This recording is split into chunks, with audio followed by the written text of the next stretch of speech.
Huge operation here in the state of Texas. Saved a bunch of kids and locked up a bunch of perverts. Let's check it out. And we begin with the rescue of more than 100 children.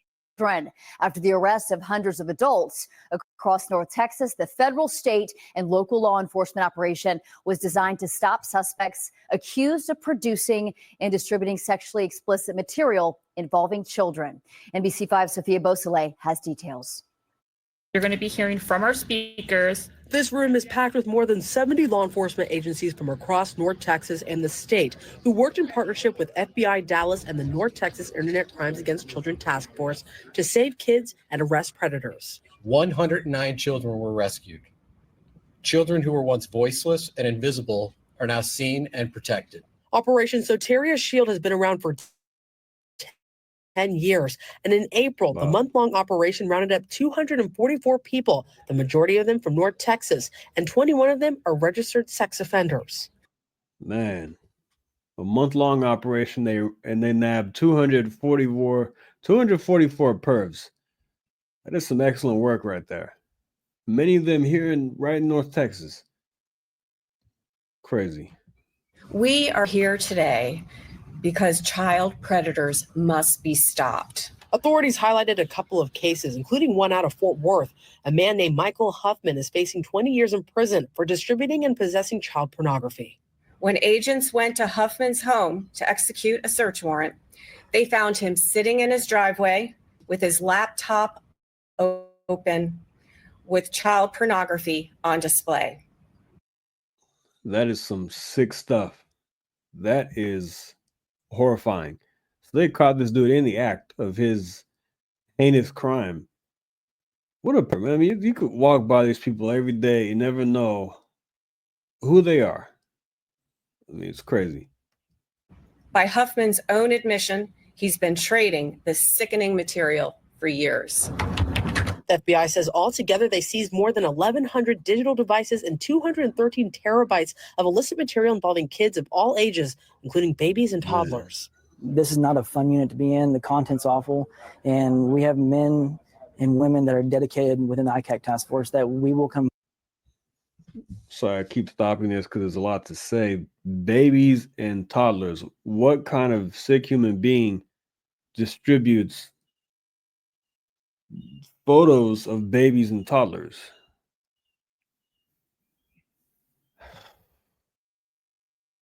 Find you, and we will end it. Richard Hepner is a Fort Worth police detective for the Internet Crimes Against Children Division. He says they work off of tips from the National Center for Missing and Exploited Children. We're doing a lot of intelligence, tracking IPs, setting off legal processes, and then trying to track down where that house is to find who has that child pornography or who is producing it. This isn't just a big city problem. We see this in big communities. We see this in small communities.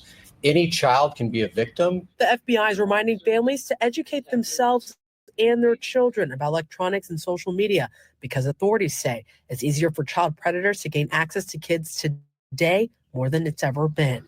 In Dallas, Sophia Beausoleil.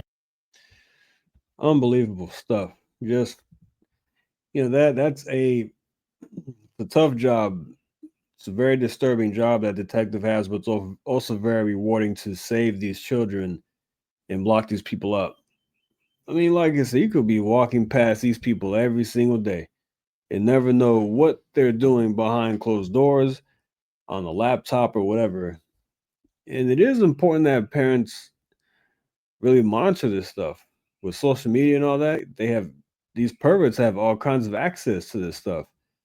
There was a bill that did not pass in the state legislature. I don't know how people would feel about it, but it was a bill that would require social media companies to put an age warning, or to put a warning symbol, a warning sign, label, I should say, on their app. It was House Bill 499, which requires social media platforms to have a label warning concerning the association between a minor's social media usage and significant mental health issues. So this is mainly for mental health, but it is also a way to deter children from being on social media as much. because they're more dangerous besides mental health. Because I want to get to some of the data here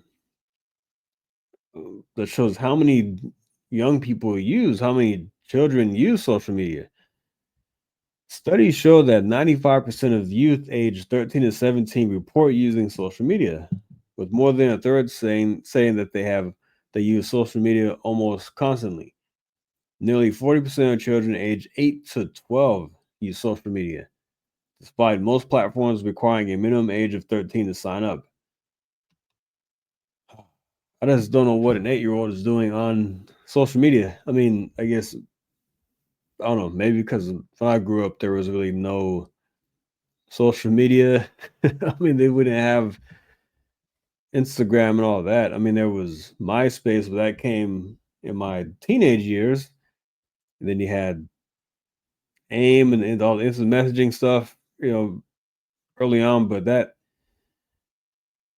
it's nothing like we're seeing today. So this is my opinion that 8 years old is too young to be on that. 9 years old, but I'm not here to judge anybody who does this, who allows their children to do this. I mean, if you monitor it, maybe it's fine, but there are a lot of dangers out there, and it's easier for people to target kids and manipulate them.